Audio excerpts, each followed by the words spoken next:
body combat နဲ့ပတ်သက်တဲ့မိကုန်း10မျိုးကမနေ့ကတင်လိုက်တယ်ဆိုဖြည့်ရလူတွေကဒီ messenger ကနေချက်ပေါက်ကနေမြင်ရလူတွေများတဲ့အတွက်ကြောင့်ကျွန်တော်အခုအဖြေကိုပြပြရအောင်မယ်ဆိုတော့မိကုန်းနံပါတ်1 body combat က calories burn ဖို့နဲ့ endurance တို့ပါမိကုန်းနံပါတ်2 body combat ထဲမှာမပါတဲ့ martial art က jiu-jitsu ပါမိကုန်းနံပါတ်355မိနစ်စာ body combat class မှာတချင်းဘယ်နှပုတ်ပါတယ်ဆိုရင်10ပုတ်ပါကျွန်တော်ပုံမှန်ထိုးနေတဲ့ class တွေပါပဲမိကုန်းနံပါတ်4 bell track ကအားပါတရားလောက်ရပြီးတော့ calories အများဆုံးဘန်းတာလဲဒါ TV သားဖြစ်တဲ့အတိုင်းမွေးထိုင်းနံပါတ် A မိကုန်းနံပါတ်5 body combat ကိုဘယ်လို train ခဲ့ရလဲဆိုရင်ကျွန်တော်တို့ C Dan Gohan နဲ့ B Richard Newshan ဖြစ်ပါတယ်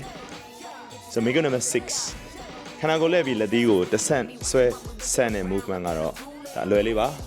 B cross ဖြစ်ပါတယ် okay မိကုန်းနံပါတ်7 so body combat ကဘယ်လိုတချင်းမျိုးစားသုံးထားလဲဆိုရင် country လည်းမဟုတ်ပါ hip hop လည်းမဟုတ်ပါနံပါတ် C high energy electric and rock မိကုန်းနံပါတ်8 true or false body combat ကလူချင်းထိစီအောင်မလိုပါဘူးကိုယ့်ကိုယ်ပဲဆော့ရတဲ့ဟာပါကိုယ့်ရဲ့ fitness တိုးအောင်မယ်ဆိုတာပါ false ပါမိကုန်းနံပါတ်9 body combat class time ကို B ဘာမှမလိုပါဘူး so ရန်ဖြစ်ဖူးစရာလည်းမလိုပါဘူး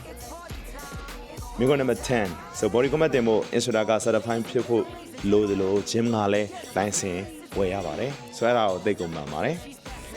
ဆိုတော့အဖြေလွဲနေတဲ့လူတွေလည်းကျေးဇူးတင်ပါတယ် so အဖြေမှန်တဲ့လူတွေအတွက်လည်းမဟုတ်ကျွေးမတော့မဟုတ်ပါဘူး so လက်ခုပ်3ချက်ဒီကနေတီးလိုက်ပါတယ်ကျေးဇူးအများကြီးတင်ပါတယ်